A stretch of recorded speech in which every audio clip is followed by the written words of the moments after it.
God will never tell anybody to bow down to anyone other than himself. So can y'all?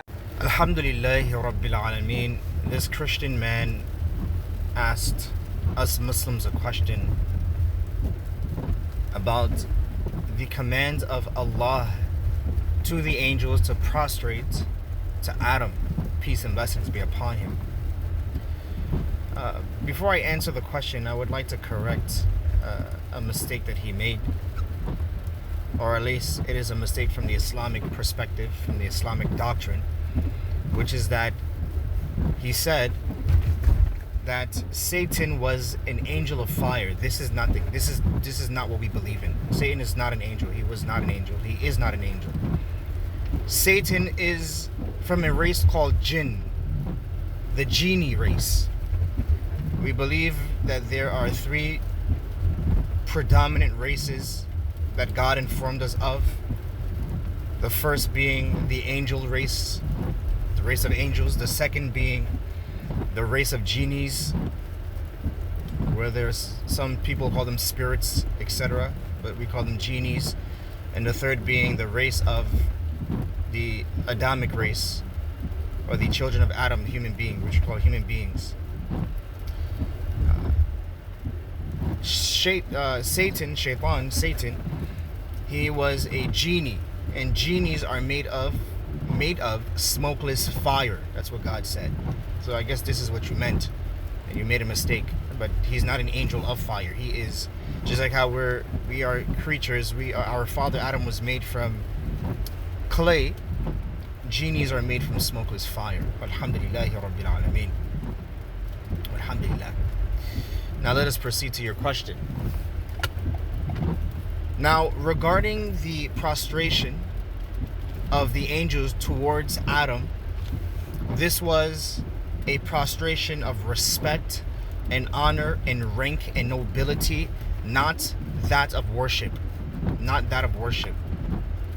No Muslim believes that God commanded the angels to worship Adam. This doesn't make any sense. But it was out of respect. Just like how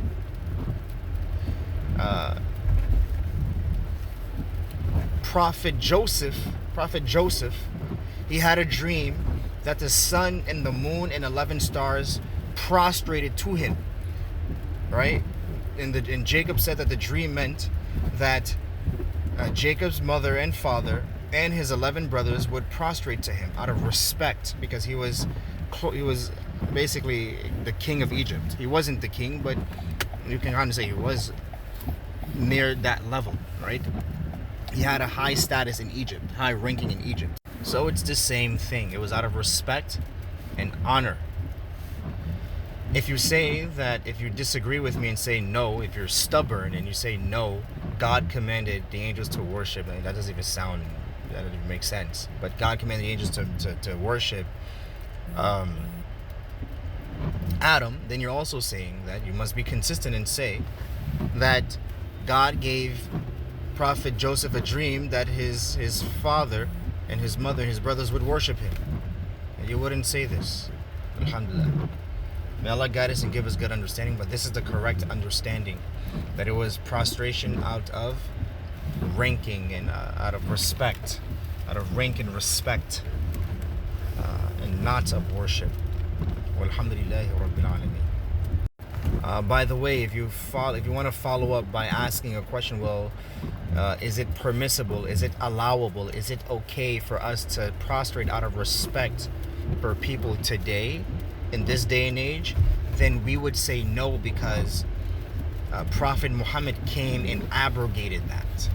So maybe God allowed it in the past. That's probably why throughout history, kings and queens carried on that tradition of the prophets, which is that you bow down and you prostrate towards the king, right? Just how in the past they bow down and prostrated towards some of the prophets, right? Like Solomon was a king and a prophet.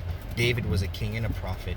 Joseph, he was not a king, but he was near level to a king, and he was a prophet, and they bowed down to him, or to them all, alhamdulillah, right? But Prophet Muhammad came and abrogated that. He came and made that law abrogated. Walhamdulillahi Rabbil Alameen. And that is the response.